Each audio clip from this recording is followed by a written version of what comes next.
gracias al Señor, podemos vernos otra vez.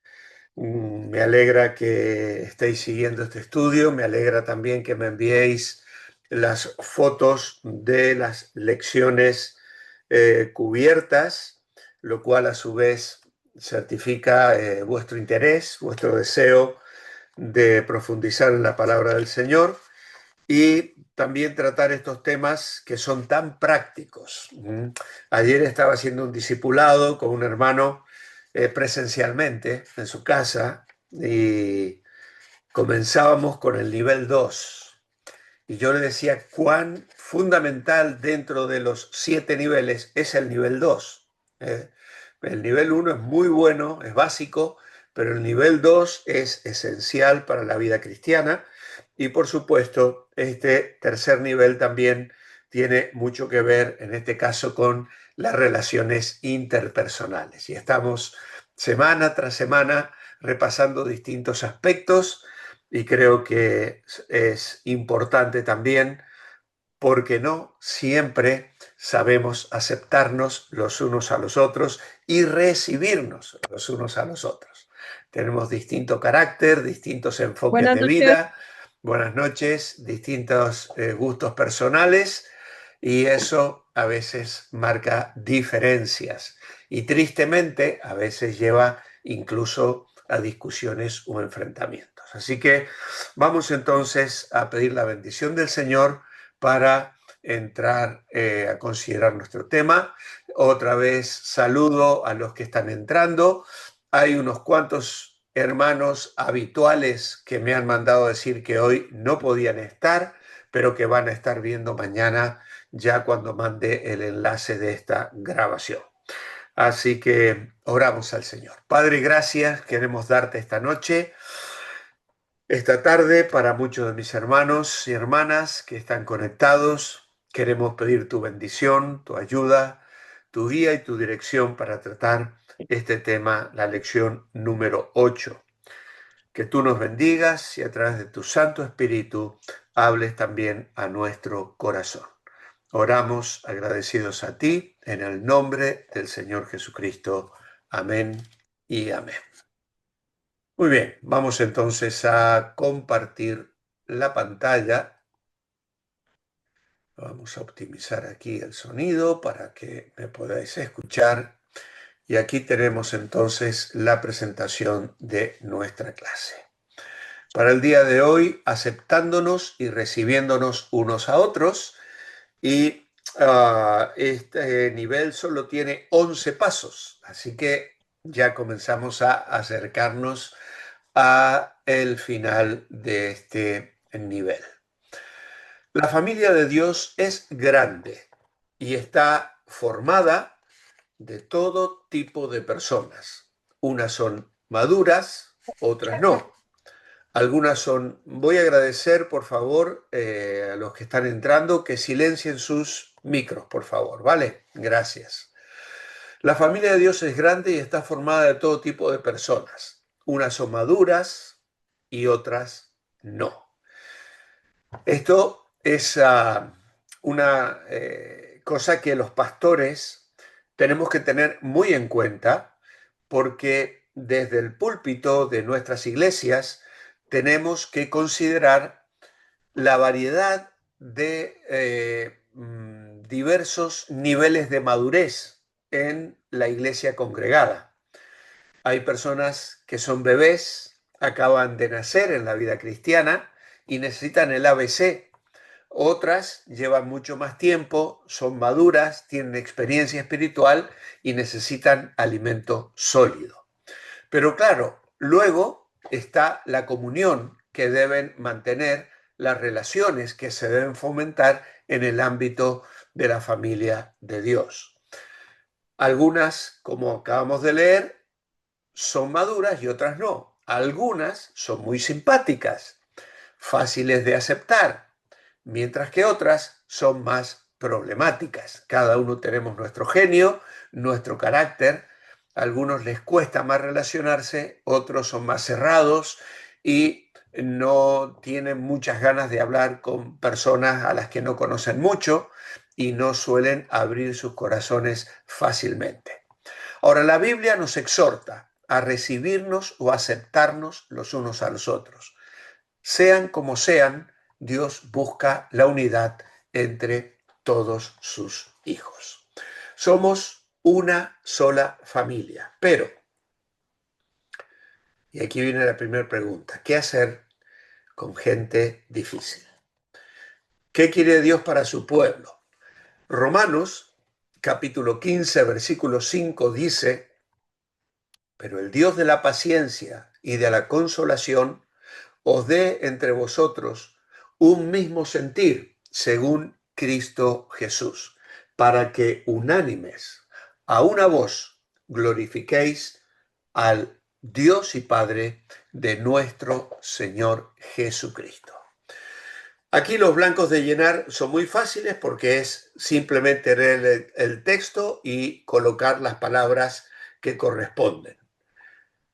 Romanos 15, 5 y 6 dice: para que unánimes a una voz glorifiquéis al Dios y Padre de nuestro Señor Jesucristo. Pablo, en este capítulo, desde el versículo 1 en adelante, menciona los dos recursos de poder espiritual de los cuales tenemos que echar mano si vamos a vivir para agradar a otros. El primer recurso está en el versículo 4, que no lo hemos leído, y tiene que ver con la palabra de Dios.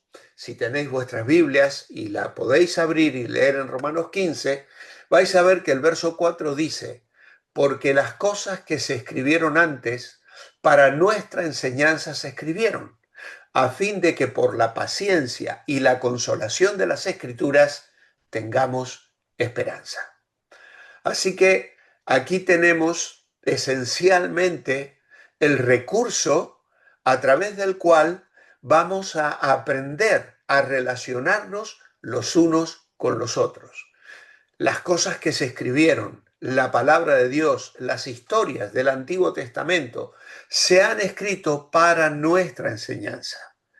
Y al meditar en ellas, tenemos ejemplos tan preciosos en el Génesis, Éxodo, en la vida de David, en los reyes de Israel, en la historia de Daniel.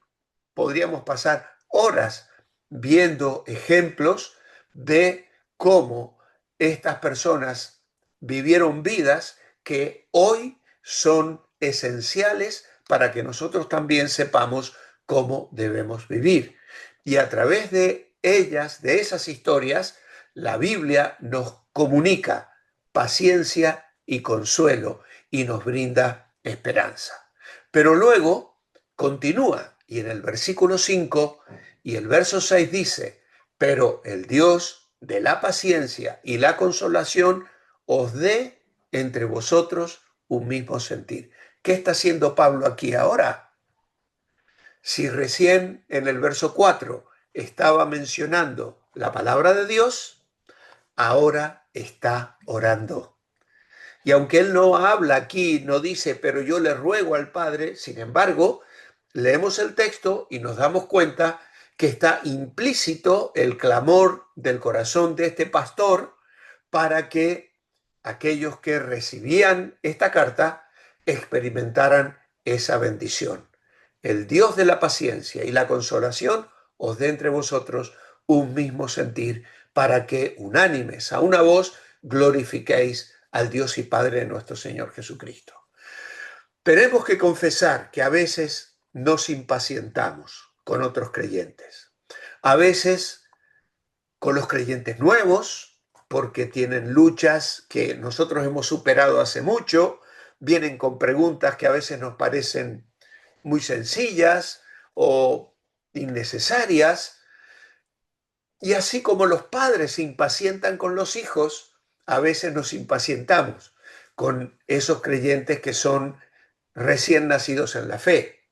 O tal vez con otras personas que no son tan maduras en la vida cristiana y que muestran celos, que rechazan a otros, que se quejan. Ahora, la palabra de Dios puede proveernos la paciencia y el ánimo que necesitamos. Y Pablo concluye entonces esa sección orando por sus lectores para que puedan experimentar unidad espiritual, una unidad que solo Dios nos puede dar. Y esto nos indica que la iglesia local debe ocuparse en la palabra de Dios y en la oración. El primer peligro real contra la unidad de la iglesia surgió porque los apóstoles estaban tan ocupados que no hallaron el tiempo necesario para la predicación de la palabra y la oración. ¿Recordáis lo que sucedió en Hechos 6? Tuvieron que elegir a los que conocemos como diáconos para delegarles la responsabilidad de atender a las viudas que estaban siendo desatendidas.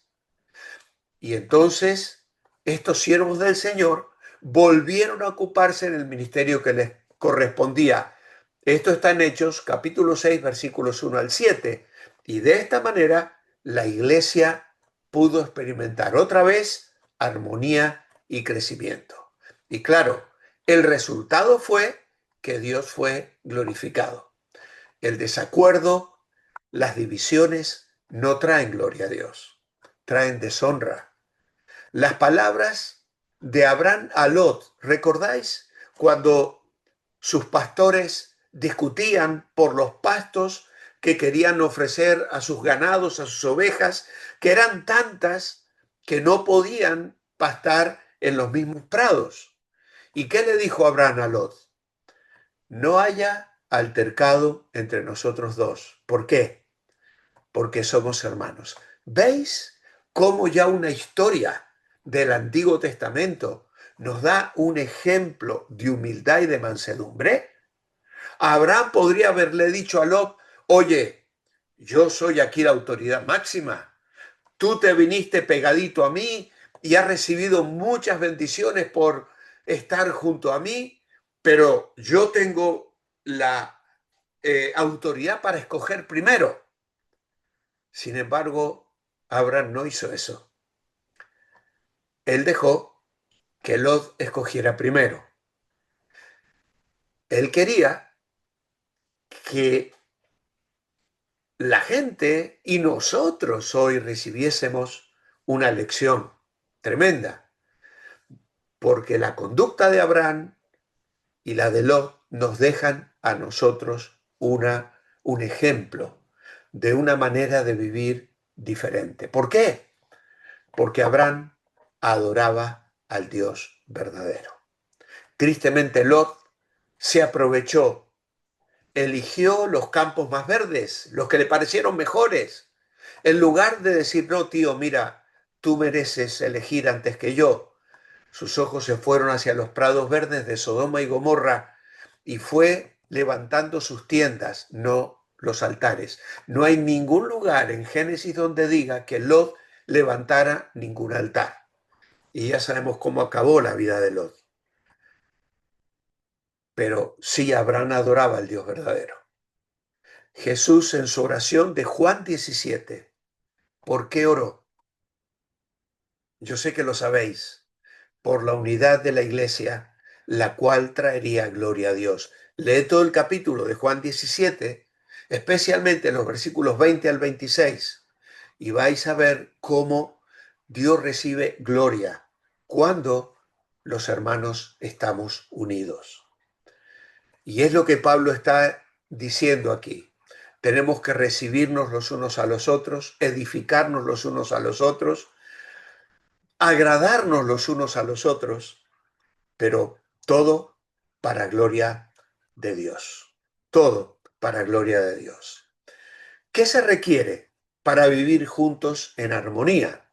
El texto continúa y el verso 7 dice, por tanto, recibíos los unos a los otros. A ver si puedo poner bien la cita aquí.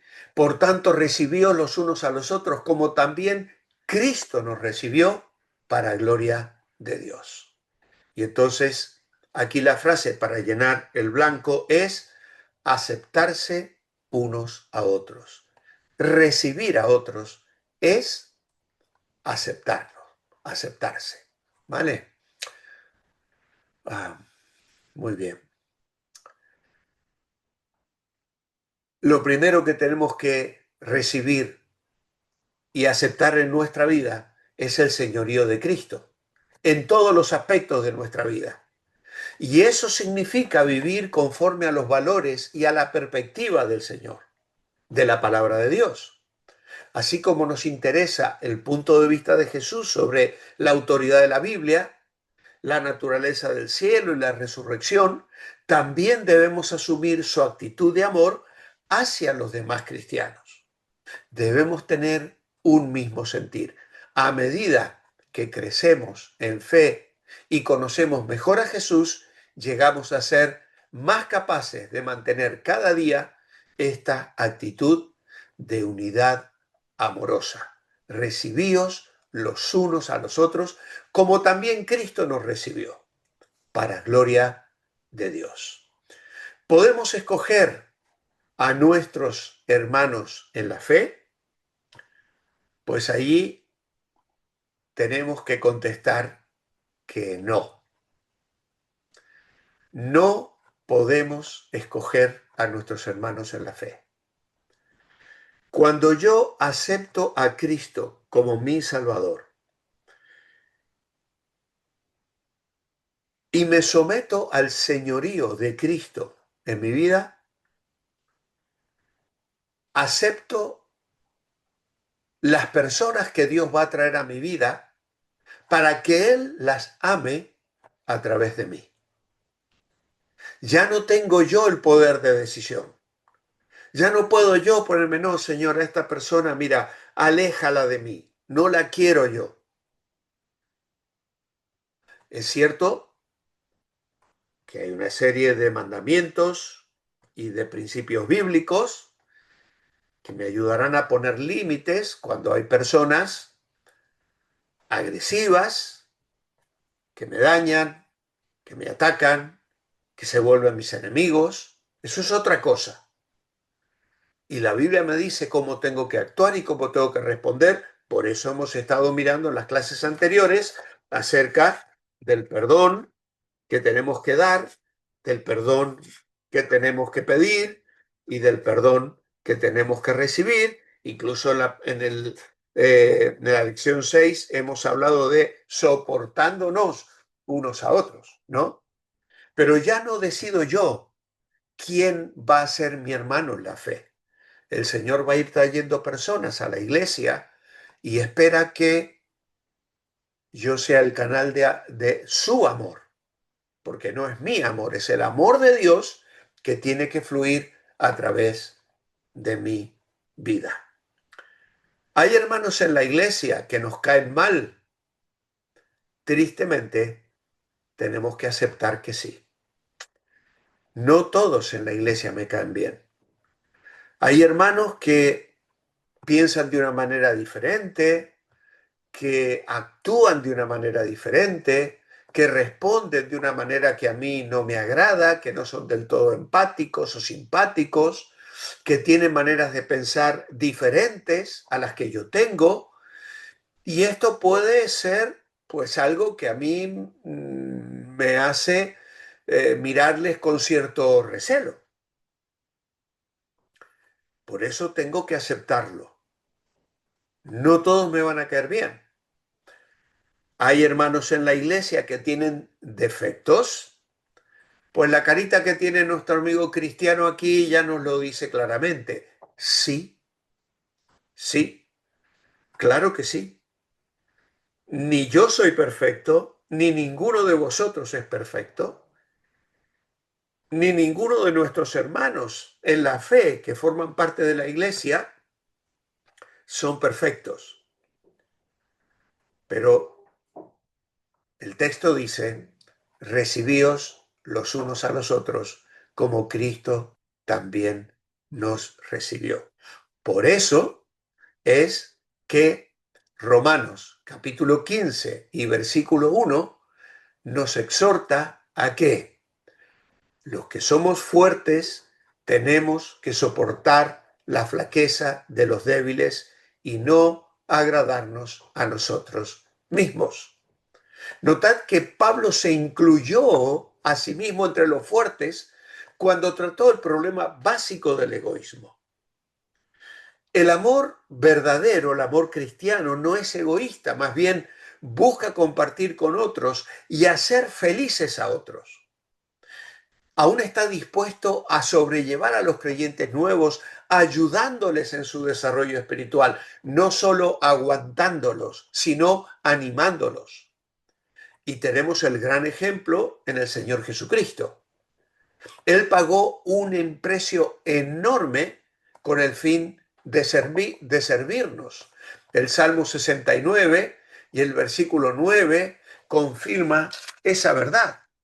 Voy a buscarlo. Salmo 69 y el verso 9 dice, porque me consumió el celo de tu casa y los de los que te vituperaban, cayeron sobre mí. ¿Piensas que un creyente fuerte está haciendo algún gran sacrificio al negarse algo por amor a un hermano más débil? En el caso que habla Pablo aquí, se refiere a una comida, a una bebida. Entonces, vamos a medir nuestro sacrificio con el sacrificio de Cristo. Ningún sacrificio que podamos hacer se puede comparar con el sacrificio que Cristo hizo en el Calvario. Por eso el verso 2 dice, cada uno de nosotros agrade a su prójimo en lo que es bueno, para edificación, porque ni aun Cristo se agradó a sí mismo, antes bien, como está escrito, los vituperios de los que te vituperaban cayeron sobre mí. Ahí tenemos el texto del Salmo 69 que cita el apóstol Pablo. En Romanos capítulo 15, versículos 8 y 9, Pablo habla de dos grupos. Los judíos, es decir, la circuncisión en el verso 8, y los gentiles en el verso 9. Dice, pues os digo que Cristo Jesús vino a ser siervo de la circuncisión, para mostrar la verdad de Dios, para confirmar las promesas hechas a los padres, y para que los gentiles glorifiquen a Dios por su misericordia, como está escrito, por tanto yo te confesaré entre los gentiles y cantaré a tu nombre. Anteriormente los judíos miraban con desprecio a los gentiles. No querían asociarse con ellos ni saludarlos, pero cuando recibieron a Cristo, las cosas cambiaron.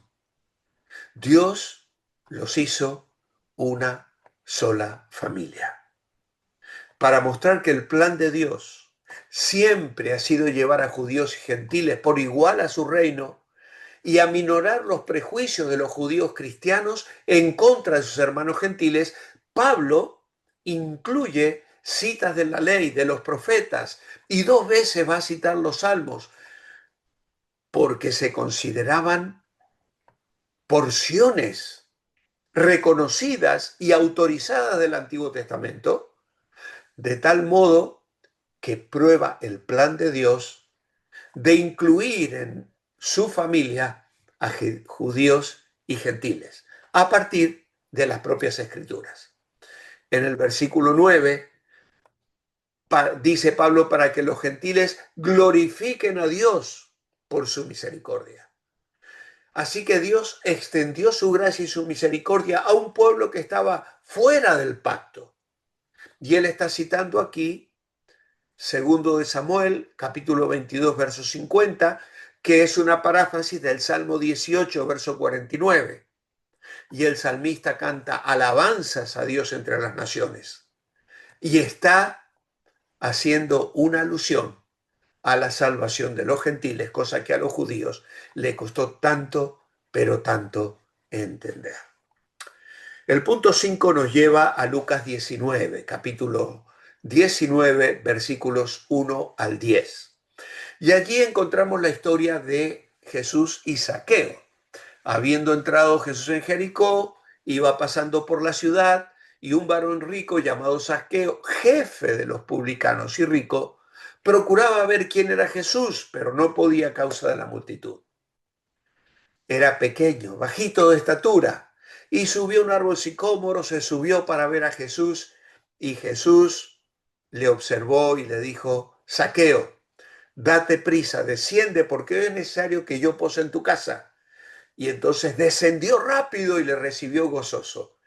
Y muchos murmuraban, decían que había entrado a posar con un hombre pecador.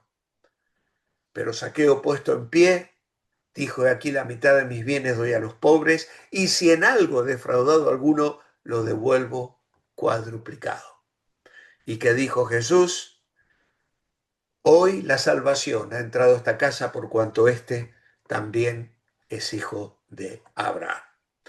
Así que aquí tenemos a un hombre con una mala reputación. Para financiar su gran imperio mundial, los romanos cargaron de impuestos elevados a las naciones que estaban bajo su dominio. Y claro, los judíos se oponían a esos impuestos porque servían para apoyar el gobierno secular. Y además, mucho de ese dinero acababa sosteniendo los dioses paganos, pero ellos estaban obligados a pagar. Y los cobradores de impuestos eran las personas más impopulares de Israel. A los judíos por nacimiento que optaban trabajar para los romanos, los judíos los consideraban traidores. Además de que se estaban enriqueciendo porque optaban por trabajar recibiendo sueldo de los romanos, pero también se excedían cobrando impuestos.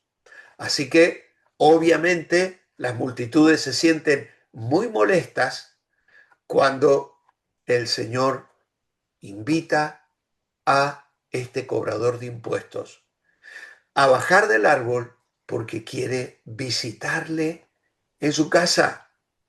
Zaqueo tenía muy mala reputación, su riqueza venía de esa recaudación de impuestos, era deshonesto y traidor, y aún así Jesús lo amaba.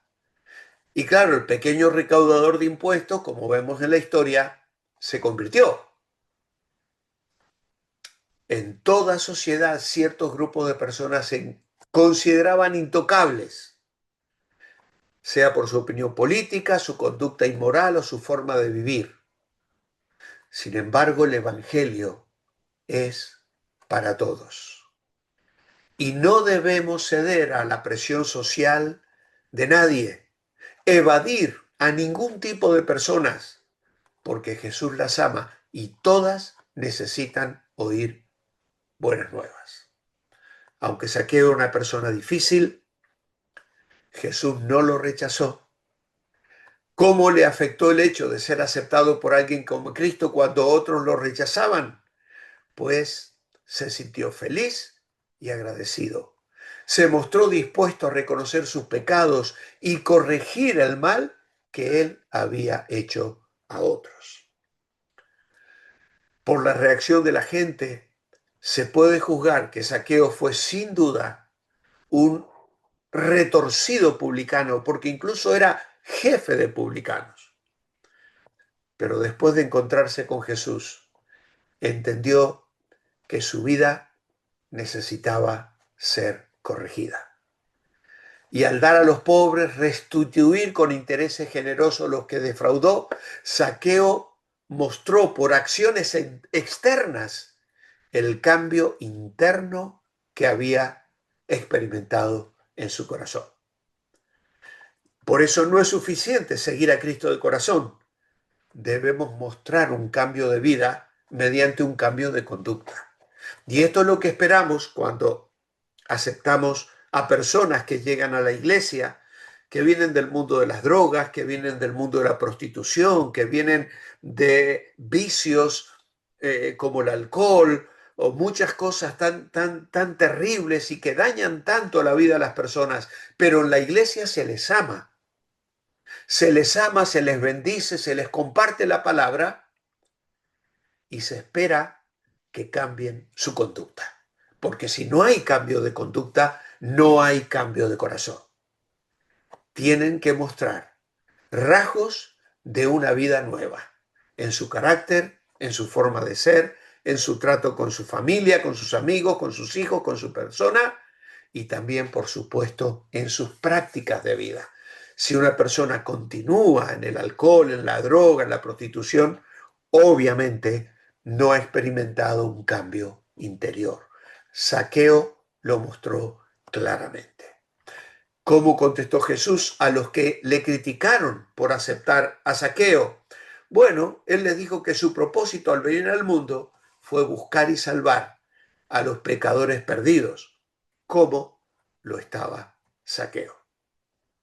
Cuando Jesús dijo que Zaqueo era un hijo perdido de Abraham, debe haber sorprendido a sus oyentes, al menos de dos maneras. No les debe haber gustado nada reconocer que ese cobrador de impuestos tan impopular era un compatriota, hijo de Abraham. Y no deben haber deseado admitir que hijos de Abraham pudieran perderse. Una persona no se salva por un linaje notable. Nuestros hijos no se salvan porque papá y mamá seamos creyentes. Ni un hijo creyente se condena porque su padre sea incrédulo, ateo o blasfemo. La fe es más importante que la estirpe. A Jesús le interesa llevar a su reino a los perdidos y no le importan los antecedentes ni el estilo de vida anterior, porque a través de la fe los perdona y hace de ellos nuevas personas. Es el milagro del Evangelio. Por eso lo predicamos, por eso lo compartimos cada día, por eso oramos para que llegue al corazón de tantas personas que se encuentran sumidas en la oscuridad. La iglesia es una familia y a la vez es un refugio y un hospital. ¿De qué servir un hospital si solo aceptara gente sana? Obviamente no serviría para nada, pues no sería de ayuda. En Lucas 15:7 se habla de gozo, del gozo que hay en el cielo cuando un pecador se arrepiente. Dice que hay más gozo en el cielo por un pecador que se arrepiente que por 99 justos que no necesitan de arrepentimiento. Así que Dios busca y acoge a aquellos que están descarriados, descarrilados, como dice este texto aquí. La palabra acoge está mal escrita, no es con J, es con G. Así que es un error aquí de nuestro manual, ¿vale? ¿Debemos hacer menos? ¿A cuáles personas debemos recibir en nuestra iglesia? ¿Los agradables? Claro que sí, nos encanta que vengan personas simpáticas y agradables a la iglesia. Nos gustaría. Los que nos caen mal, pues sí, también tienen que venir. Los fuertes o maduros también, los débiles o inmaduros también, los ricos, los pobres, los adictos, los de baja moralidad, los que opinan diferente que nosotros, extranjeros y gente de diferente raza o cultura. Así que pueden marcar todos, absolutamente todos los cuadritos, porque la iglesia, como dice Santiago, que vamos a mirarlo luego, no debe hacer acepción de personas. Si aceptamos todo este tipo de personas, quiere decir que la iglesia no puede establecer normas altas de comportamiento. No, sí, puede y debe hacerlo. Puede y debe hacerlo. Claro que sí. ¿Por qué? Porque la iglesia anima, desafía y promueve a la gente a vivir en santidad. Pablo escribió las cartas que escribió, por ejemplo, a los corintios, para corregir el pecado que había en ellos. Y habló de disciplina. Y habló de que algunos de ellos estaban siendo tan disciplinados por Dios que muchos de ellos estaban enfermos y otros ya habían muerto, incluso debido a un pecado tan extremo. de Dios no nos podemos burlar. La iglesia debe desafiar a los miembros de su iglesia a vivir en santidad. Recibir a los débiles no quiere decir permitirles dominar o causar divisiones, sino edificarlos. Y estamos nuevamente en Romanos 15, 1 y 2. Los que somos fuertes soportamos las flaquezas, no agradándonos a nosotros mismos, y cada uno de nosotros agrade a su prójimo lo que es bueno para edificación. Es decir, los débiles deben agradar a los fuertes, es decir, ellos también deben responder a las demandas de santidad de la iglesia. ¿Qué podría hacer usted para ayudar a las siguientes personas a sentirse más cómodas en su iglesia? Y se nos sugiere aquí pensar en personas específicas. Cuando tú observas a una persona tímida, ¿qué podrías hacer para ayudarle? Bueno, yo sugiero aquí lo siguiente. Debo acercarme para entablar una conversación, mostrarles interés y hacerlos sentir bien, hacerlos sentir cómodos. Si son tímidos, pues yo rompo el hielo, como se suele decir. Me acerco, los saludo, le presento a otros hermanos, a otras hermanas, los incluyo en el grupo, no los dejo solos, apartados, aislados. ¿Cuántas veces hemos oído de personas que han entrado en iglesias, han estado en el culto, han participado cantando, escuchando la palabra, y ha acabado el culto y han entrado y se han ido y nadie se ha acercado a saludarles? Qué triste es esto. Luego, las visitas.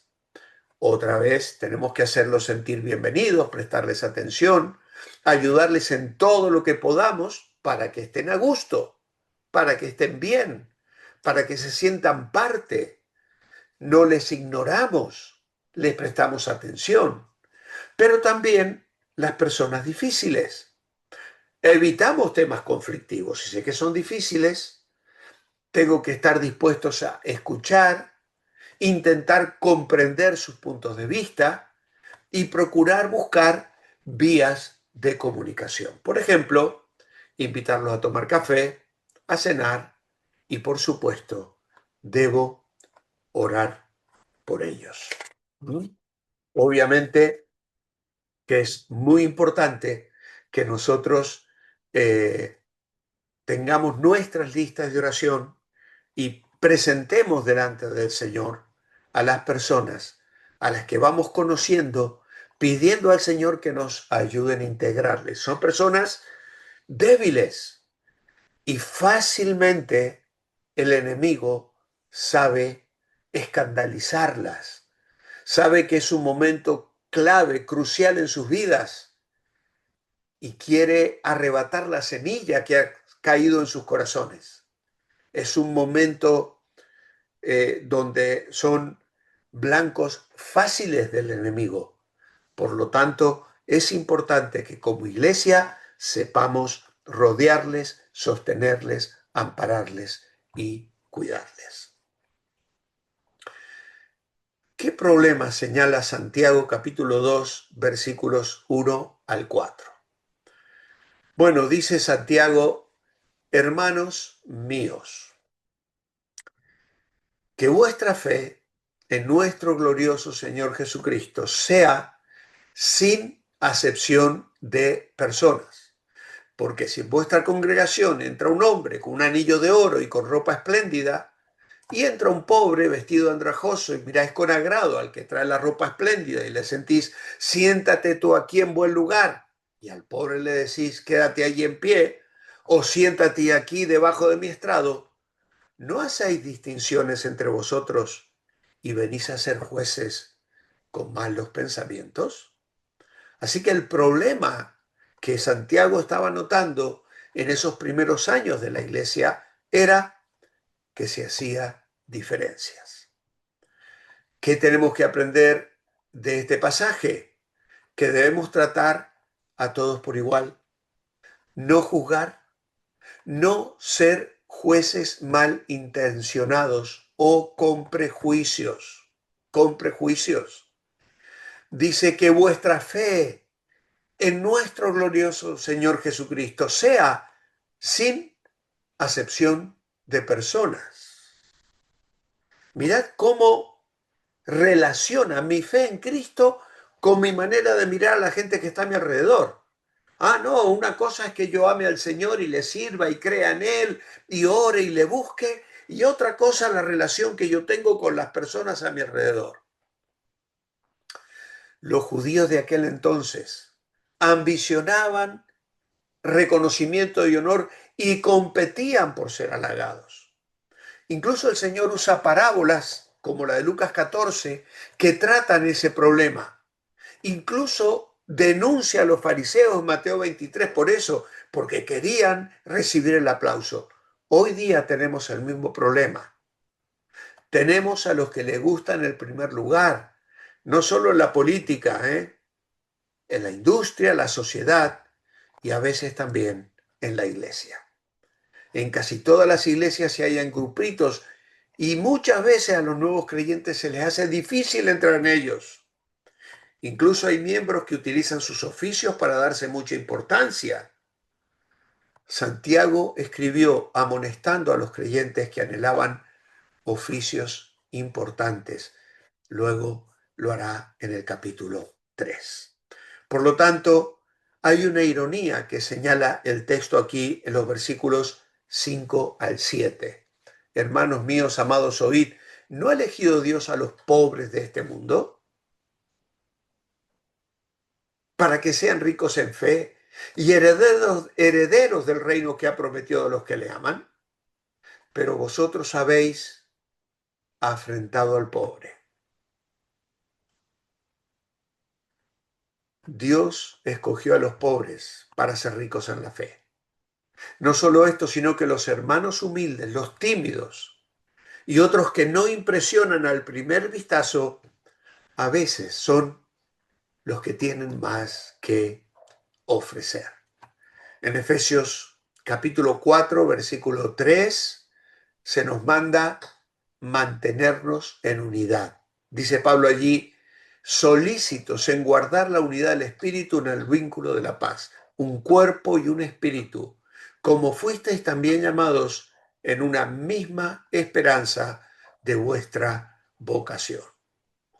Así que podemos estar unidos si no recibimos a todos los hermanos. Guardar la unidad es una de las funciones importantes del Espíritu Santo. Él guía, pero debemos estar dispuestos a que nos guíe. Y lo hacemos al poner nuestra mira en Dios y no en nosotros mismos. ¿Podemos estar unidos si no recibimos a todos los hermanos como están? No. No habrá realmente verdadera unidad si no practicamos y ponemos en acción estos consejos de la palabra de Dios. Dignos de honra. ¿Qué otro tipo de personas debemos recibir en la iglesia? Bueno, el texto aquí nos lleva ya a Filipenses 2:25, donde el apóstol Pablo dirá, tuve por necesario enviaros a Epafrodito, mi hermano y colaborador y compañero de milicia, vuestro mensajero y ministrador de mis necesidades. Y Pablo va a hablar allí hasta el versículo 29 acerca de este hombre que había sido enviado por los filipenses, que había enfermado, que estuvo a punto de morir y que ahora le vuelve a enviar para que ellos no estén más tristes y además para que él mismo no se entristezca al ver la ansiedad de sus hermanos filipenses. Así que, ¿qué otro tipo de personas debemos recibir en la iglesia? Bueno, tenemos que recibir a los que sirven a Dios. ¿Cómo debemos recibir a los siervos de Dios? Con gozo y honrándolos por su ministerio, que es lo que Pablo hace aquí, honrando a este siervo de Dios. ¿Mm? ¿Qué podrías hacer para honrar a los líderes en la iglesia a la que pertenece? Bueno, orar por ellos, agradecer a Dios por el trabajo, el consejo y el cuidado que tienen de mí, de ti, de cada uno de nosotros. Qué importante es que sepamos ser agradecidos con aquellas personas que sirven al Señor en el ámbito de la iglesia en la cual nosotros nos congregamos, que seamos dar honra a aquellas personas que nos enseñan la palabra de Dios y que les tengamos presente en nuestras oraciones y en la honra que la palabra de Dios nos enseña se les debe dar. Y aquí tenemos un texto, gracia o legalismo. Y dice, muchos creyentes viven confundidos y deprimidos, con sentimientos de culpabilidad constantes, porque sienten que otros hermanos los están vigilando y juzgando. No sienten amor, gracia o aceptación, sino un ambiente frío de crítica y superioridad espiritual. Qué triste es cuando hay este ambiente en la vida de una iglesia. La Biblia tiene normas altas, pero a veces agregamos otros mandamientos y tradiciones a las normas bíblicas. Sería fácil exigir que cumpla una lista de reglas externas sin ver lo que está en el corazón. Podemos hacerlo por buenos motivos y con gran sinceridad, pero esto se llama legalismo. Esto no quiere decir que no podemos señalar errores dejándoles hacer lo que les dé la gana. La Biblia también nos manda a exhortar, pero con gracia y ternura, basándonos en normas bíblicas, no en opiniones personales. Esto, bueno, es una controversia muy grande en la vida de las iglesias. Hubo décadas atrás donde había mucha discusión sobre la forma de vestir, sobre si las mujeres podían usar o no aritos o un collar, o si podían usar cierto tipo de maquillaje. En fin, hubo otras etapas donde se discutía mucho si las mujeres podían ponerse pantalón porque se decía que era ropa de hombres. Hoy es una prenda femenina como cualquier otra. Había muchas reglas en cuanto a la manera de vestir. Obviamente que tenemos que honrar al Señor con nuestra manera de vivir, tanto los hombres como las mujeres. Y si con mi manera de vestir voy a provocar en otros anhelos que no se pueden satisfacer bíblicamente, entonces estoy rozando con el pecado. Por eso las mujeres y los hombres también tenemos que vestir, dice la Biblia, con decoro. Y luego también hay otras cuestiones que la Biblia no trata específicamente. Es pecado ir al cine. Hay iglesias que lo prohíben. Otros piensan que no. Es pecado beber alcohol. Otro tema que suele ser muy reglamentado a veces en las iglesias. Y estas cosas, hermanos, son cosas secundarias. Tenemos que tener cuidado con el legalismo y tenemos que hacer y vivir en nuestra vida cristiana buscando aquellas cosas que honran al Señor y que nos permiten crecer, madurar espiritualmente, ser mejores creyentes, honrar a Dios en todo lo que somos y en todo lo que hacemos. Y estas cosas que a veces son secundarias y que dependen de la madurez espiritual de cada una, no deberían ser las cosas que marquen divisiones ni nos lleven a conflictos en la vida de una iglesia local. Muy bien, concluimos con los falsos y verdaderos del comienzo. La unión en la iglesia requiere que aceptemos a personas difíciles. Creo que después de todo lo que hemos dicho, fácilmente vamos a contestar que esta declaración es verdadera. Si aceptamos pecadores, habrá críticas de algunos hermanos. Pues sí, claro que nos van a criticar. Lo criticaron a Jesús, que tenía amistad con personas pecadoras, que les tuvo que decir a los fariseos, yo he venido a sanar enfermos. Y para sanarlos tengo que llegar a ellos, ¿no?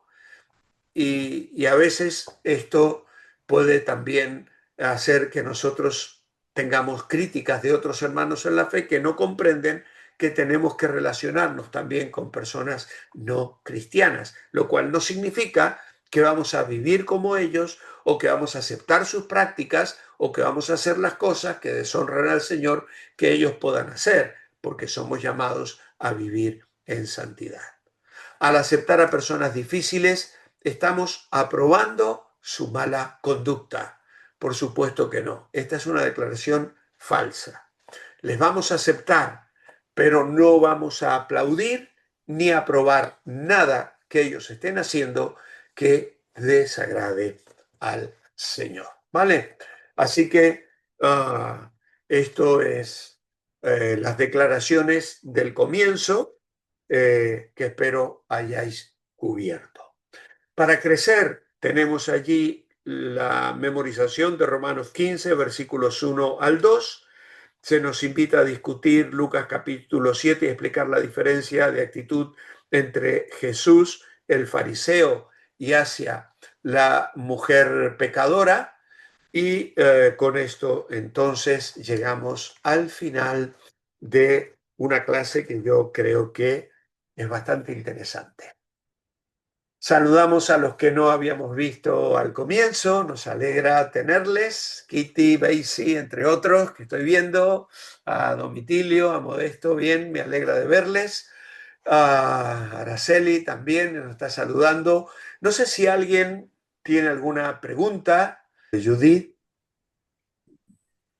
El Señor le bendiga, pastor. Bueno, hay una pregunta y eso con respecto a lo que usted dice, hay hermanos en la iglesia que nos caen mal. Ya, Si llegas a decirle eso a una persona, si yo llego a decirle, por ejemplo, algo al líder que tengo acá en la célula, él dice, pero no, a nosotros no nos debe caer nadie mal porque debemos tener el amor de Cristo para todos, para todos. En esa confrontación, porque yo sé que se va a presentar. ¿Cómo responderíamos a esa persona de decirle, el hecho de que me caiga mal no quiere decir que lo acepte tal como es? O sea, por esas cosas, de esas diferencias que hay. O sea, ¿cómo yo explicaría esa respuesta a esa persona? Decirle, sí, hay personas que me caen mal en la iglesia. claro. Es una declaración fuerte. Esto es algo para que Ujú. nosotros reflexionemos interiormente. Yo no puedo ir a la iglesia a decirle a todo el mundo, fulanito me cae mal, porque entonces estoy generando precisamente un conflicto, ya estoy creando una división. Estamos hablando de una realidad. Hay gente que tiene una manera de ser que a lo mejor no me agrada, choca con mi forma de ser, porque a lo mejor yo no soy de la misma manera de pensar o yo no me gusta su forma de expresar o porque dice las cosas muy fuerte o porque no encaja con mi carácter y eso es perfectamente normal, pero eso no significa que yo lo tenga que ir diciendo por allí. Ahora bien, cuando tú ves a una persona que te cae mal, lo primero que deberías hacer es orar por esa persona y decírselo al Señor, primeramente. Lo segundo que puedes hacer es comenzar a pensar qué cosas buenas veo en esa persona. No voy a centrarme solo en lo malo, a ver qué valores tiene. A lo mejor de pronto no me gusta su manera de ser o su forma de actuar o su manera de pensar en ciertas cosas, pero esa persona tiene dones espirituales, es una persona sensible a otras necesidades que a veces yo no veo, es una persona que muestra misericordia y veo aspectos de que es un hijo, una hija de Dios. Entonces, esa perspectiva me va a ayudar a mí a poder de alguna manera aceptar mejor a esa persona que en principio no me cae bien, ¿vale? Pero vuelvo a decir, esto de aceptar que no todos en la iglesia me caen bien es una realidad, pero no es para que lo vayamos divulgando, ni promoviendo, ni compartiendo, porque entonces sí comenzamos a generar actitudes incorrectas, carnales, de crítica, de desprecio, y que otros comiencen a mirar las mismas cosas que a mí no me gustan y que habrán de sembrar en otros ese rechazo. Y no queremos eso de ninguna manera. Queremos que las personas aprendan a aceptarse, aprendan a perdonarse, aprendan a sobrellevarse. Las lecciones que hemos estado viendo antes, soportándonos unos a otros. Nosotros. Y el primer título de la lección 6 era Viviendo en el mundo real, porque ese es el mundo real. Nos tenemos que soportar unos a otros, ¿vale? En el trabajo, mira, Dios usa personas muchas veces para moldear nuestro carácter. Y moldear nuestro carácter es lo que hace el que talla una escultura o la persona que está tallando una piedra preciosa. No sé si alguna vez has visto cómo trabajan los que tallan piedras preciosas en algún documental. Tienen un cincel y un martillo. ¿Y qué hacen? Golpean, pa, pa, y van sacando escorias, van sacando lo que sobra, ¿no? Bueno, las personas que me caen mal o que no son de mi agrado, muchas veces son el cincel y el martillo que Dios usa para moldear mi carácter y para hacerme a mí más parecido a Jesucristo. No solo van a venir a pasarme la manito por el hombro y a acariciarme, van a golpearme. Y yo tengo que responder de una manera bíblica, cristiana y bajo la guía del Espíritu Santo. ¿Vale? Ah, gracias, mi pastor. Muy bien, hermanos, pues creo que por hoy está bien. Si alguien tiene alguna duda o alguna situación particular que a veces no es adecuado exponer aquí, porque de hecho yo voy a editar esto, no pongo las preguntas, ya lo sabéis, pues puede escribirme, mandarme un WhatsApp. E incluso si necesitamos hablar personalmente, concertamos un momento para hacer un videollamado, una charla por Zoom, pero individual como la que estamos haciendo hoy con la clase. Le voy a pedir a Eli, que está ahí, que nos despida con oración, por favor.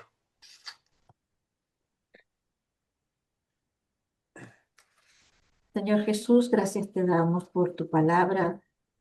Gracias porque ella es un manual para nuestra vida y todos los días tenemos que mirarnos en ella y corregir cosas porque a veces nuestro corazón se desvía, Señor.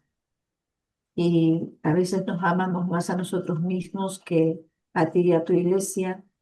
Y por lo que hemos escuchado, te pedimos que tengamos humildad, que consideremos a los demás como superiores a nosotros mismos, que edifiquemos en la iglesia, que aceptemos, Señor, a los hermanos, así sean diferentes en sus maneras de pensar o de sentir en cosas que no son fundamentales con nosotros, Señor, pero que podamos tener armonía y unidad para que el pueblo, para que el mundo vea que somos uno.